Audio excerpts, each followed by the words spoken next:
तलाक। मनीषा 2 महीने पहले सिद्धांत को तलाक देकर वापस बेंगलोर से घर आ गई थी। माँ पापा यही चाहते थे और उसके पास कोई उपाय भी नहीं था।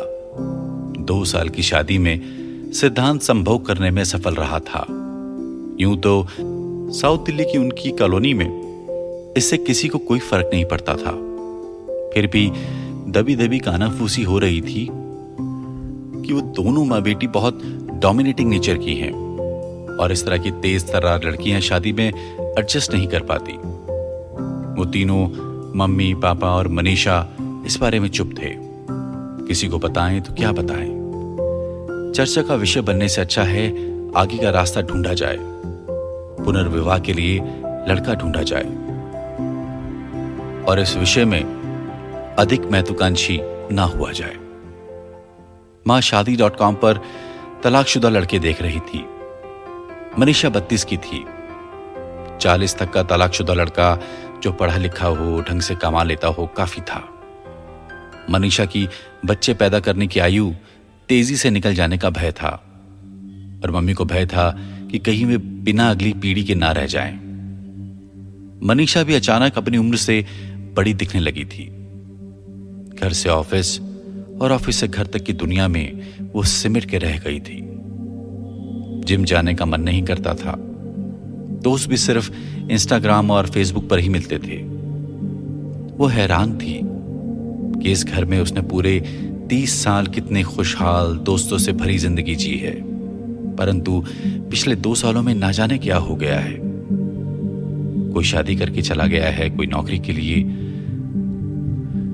जिंदगी का ये बदलता रूप उसके युवा मस्तिष्क को अक्सर उदास कर जाता और वह सोचती, उसी के साथ ये क्यों हुआ? सिद्धांत ने उसे धोखा क्यों दिया? उस दिन वो इंस्टाग्राम पर स्क्रॉल कर रही थी तो अचानक उसे अपनी सहेली सिया की अपने मंगेतर के साथ फोटोशूट की बहुत सी तस्वीरें दिखी और उसके चेहरे पर मुस्कुराहट आ गई। सिया की शादी जिम कॉर्बेट नेशनल पार्क में 1 सप्ताह बाद थी। उसके पास निमंत्रण भी था। उसने जाने का मन बना लिया। माँ पापा भी यह सुनकर खुश हो गए कि वह अपनी इस भारी भरकम उदास माहौल से बाहर निकल रही है। शादी में 100 से अधिक लोग नहीं थे। बहुत ही अपना सा माहौल था। मनीषा ने देखा सिया का भाई नकुल बार बार उससे बात करने की कोशिश कर रहा है। वो जहां जाती है उसकी आंखें उसका पीछा करती हैं। ऐसे एकटक देखता है जैसे और किसी चीज का अस्तित्व ही ना हो। कल क्रिकेट मैच खेल रहा था। अचानक मनीषा आ गई तो उसकी नजरें वहां से हटी नहीं। वो बैटिंग करते हुए गेंद ही नहीं देख पा रहा था। आउट हो गया तो सब लोग मुस्कुराने लगे। मनीषा का पोर पोर खिल उठा। बचपन में हर शाम अड़ोस पड़ोस के सारे बच्चे सिया के घर बड़े से लॉन में खेलने के लिए इकट्ठे होते थे। वहां नकुल भी होता था। वो सब बच्चों में वहां बड़ा था, इसलिए सबका लीडर था। उन्होंने एक ड्रामा क्लब खोल रखा था जिसका प्रेसिडेंट नकुल था। हर नाटक में वो हीरो होता और हीरोइन मनीषा को बनाता। वो बचपन के बड़े सुहाने दिन थे। नकुल 8वीं में आया तो उसके पिता ने उसे दून स्कूल पढ़ने के लिए हॉस्टल भेज दिया। फिर वो सिर्फ छुट्टियों में आता। मनीषा भी बड़ी हो गई और सिया के घर शाम को खेलने का सिलसिला बंद हो गया। सबके रास्ते बदलते रहे और जिंदगियां भी। इतने साल बाद फिर से नकुल को देखकर उसे फिर से वो सब याद आ गया। रात अभी बाकी थी, सुबह होनी शेष थी। सिया की विदाई हो चुकी थी। सब लोग अपने अपने कमरों में जा चुके थे। मनीषा तारों के नीचे यूं ही विचारहीन तंद्रा में लॉन पर बैठी थी कि उसने देखा नकुल उसके साथ आकर बैठ गया है। उसका चेहरा खिल उठा। नींद नहीं आ रही? नकुल ने पूछा। आ रही है पर सोने का दिल नहीं कर रहा। क्यों? मनीषा को समझ नहीं आया कि क्या कहे, कैसे कह दे उसे कि कमरे की उदासी से उसे डर लगता है। फिर ये हंसी रात हो ना हो कहकर वो हंस दी।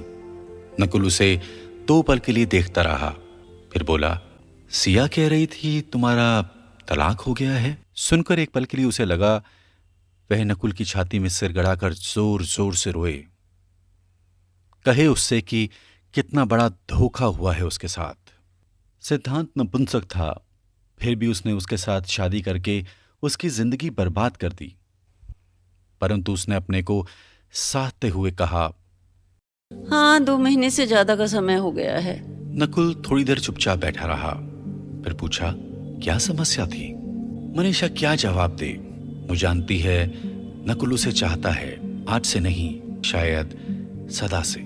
तब से जब उसे इस चाहने का अर्थ भी नहीं पता था, फिर वो कैसे उससे झूठ बोल दे? और क्यों बोले? उसने जब कुछ गलत नहीं किया तो वो क्यों डरे? उसने नकुल की आंखों में देखते हुए कहा, वह सेक्स नहीं कर सकता था। नकुल ने गहरी सांस छोड़ते हुए कहा, और तुमने तलाक ले लिया? और क्या करती? मेरे पेरेंट्स दबाव डाल रहे थे। उसका बिहेवियर बहुत खराब था। रात रात भर घर से गायब रहता था, मुझसे सीधे मुंह बात नहीं करता था, मेरे माँ बाप को गालियां देता था, पैसे बिल्कुल खर्च नहीं करता था। मैं बहुत परेशान हो गई थी। मेरा वजन कम हो रहा था। उसने एक बार भी नहीं पूछा मैंने खाना खाया या नहीं। शुरू से ही ऐसा था? हाँ, शादी के 2 महीने तक ध्यान रखता था। कुछ पल रुककर नकुल ने कहा, तुम्हें पता है मनीषा, भारत में 4 में से 1 लड़का आज इस समस्या का शिकार है। क्या कह रहे हो? मम्मी कह रही थी लाखों में से कोई एक ऐसा होता है। नकुल मुस्कुरा दिया। यही तो हमारी मुश्किल है। इतनी बड़ी महामारी है ये, और हम इसकी चर्चा करने के बजाय इसको दबा कर बैठे हैं। पर क्यों? क्या हमेशा से ऐसा था? ये मनोवैज्ञानिक कारणों से होता है। तो होगा तो हमेशा से, पर अब लाइफस्टाइल के कारण और लड़के लड़कियों के बदलते रिश्तों के कारण बढ़ गया है। वकील के बजाय तुम थेरेपिस्ट के पास जाती तो कुछ सप्ताह में सब कुछ ठीक हो जाता। तुम कैसे जानते हो ये सब? नकुल मुस्कुरा दिया। मैं गुजर चुका हूं इन सब से। तो तुम्हारा भी तलाक हो चुका है? नहीं, शादी होने से पहले ही टूट गई। ओह, बहुत अफसोस हुआ सुनकर। उसकी कोई जरूरत नहीं, मैं खुश हूं। बहुत देर तक वो दोनों चुपचाप बैठे रहे। फिर नकुल ने कहा, मैं तुम्हारे पास ये कहने आया था कि मैं तुमसे प्यार करता हूं, पर अब चाहता हूं कि तुम सिद्धांत के पास वापस चली जाओ। तुम दोनों की जिंदगियां वापस पटरी पर आ जाएंगी। तुम शादीशुदा हो। मेरा तलाक हो चुका है। तलाक शादी से बड़ा नहीं होता। तुम्हें उसे संभालना चाहिए था। हमारी पीढ़ी की औरत पहली बार पुरुष से कह रही है कि वह सक्षम है। वह घर के कामों से लेकर बाहर के कामों में पुरुष को पीछे छोड़ रही है। वह बच्चे पैदा करने का चुनाव कर रही है। ऐसे में पुरुष का स्थान सिकुड़ता जा रहा है। वो नहीं जानता उसकी ठीक स्थिति क्या है। मनीषा ने एक पल के लिए नकुल को देखा और फिर अपने विचारों में खो गई। फिर आजकल की जॉब्स भी ऐसी हैं, नकुल ने फिर कहा। काम के लंबे घंटे, घंटों बैठे रहो, बाहर का कचरा खाना, देर रात तक जागना। जब प्रकृति से टूट रहे हैं तो हमारे भीतर जो प्राकृतिक है वो टूट रहा है।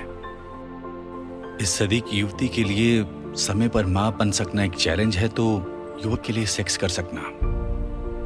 नकुल खड़ा हो गया और हाथ पकड़कर मनीषा को भी उठा दिया। इसलिए जाओ और दोनों मिलकर अपनी मुश्किलें दूर करो। वही करो जो प्राकृतिक है, स्वाभाविक है, वही मर्यादित है, वही शुभ है। नकुल चला गया तो वह वहीं चहलकदमी करने लगी। नींद उड़ चुकी थी। वह जान चुकी थी सिद्धांत ने उसे धोखा नहीं दिया और उसे भी अपनी भीतर की सदियों से दबी कुचली औरत को निकाल स्वाभाविक होना था। अपनी इच्छाओं का सम्मान करना सीखना था। सूर्योदय की ताजा किरणें उसे छू रही थी। पक्षी घोंसलों से निकल आकाश पर छाने लगे थे। थोड़ी दूर उसे हिरणों का झुंड दिखाई दिया। उसकी मन की परतें इस सौंदर्य में खुलने लगी। एक अदम्य साहस की ऊर्जा से रोमांचित हो उसका तन मन खिल उठा।